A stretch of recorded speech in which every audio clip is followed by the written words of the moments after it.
Ons het reeds gekyk na die belangrikheid wat Paulus maak van die feit dat mens sekere dinge moet besef. Met ander woorde, daar is sekere dinge wat ons moet weet, waaroor ons ingelig moet wees, want dit is dinge wat ons help om ons lewe beter te lei en dalk ook vir ander van groter waarde te wees.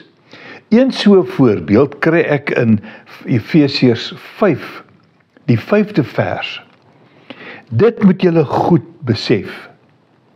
Iemand wat ontug pleeg, onsedelik lewe of 'n gierige aard is, want gierigheid is afgoderry, het nie deel aan die koninkryk van Christus en van God nie.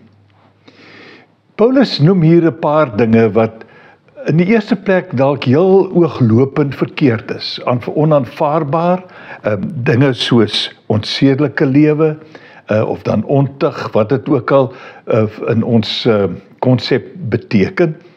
Dan noem hy gierigheid. En net om dit te verduidelik waarom hierdie term deel is van die ander, verduidelik hy dat gierigheid is afgoderry. Nou gierigheid word eintlik reg van die begin af in Exodus reeds deur God verbied. Wanneer hy gesê het, julle mag nie iemand anders se goed begeer nie. Nie sy besitting, sy vrou of wat ook al nie, want dit is nie aanvaarbaar nie. Gierigheid is afgoderry, sê Paulus. Want eintlik word daar 'n behoefte in 'n mens geskep om dinge wat nie aan jou behoort nie, vir jouself toe te eien.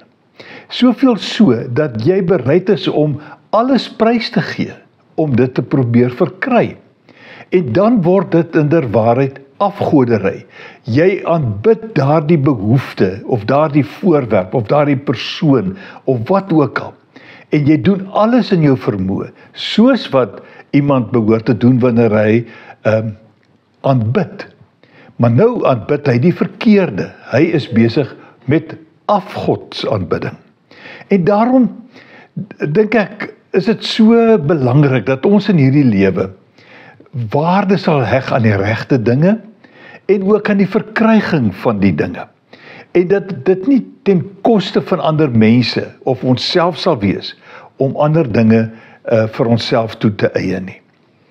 Op die ou einde is dit seker maar die beste om hard te werk vir dit wat jy graag wil hê, of dat jy sal spaar wat jy nog wil hê, maar net so in die verbygaan sê hy, sulke mense het nie deel aan die koninkryk van God nie.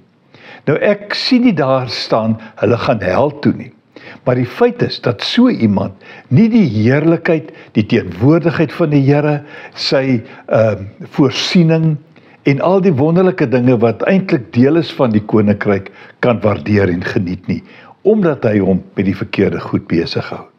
Kom, ons sien raak en ons doen die regte ding op die regte tyd. En loop mooi.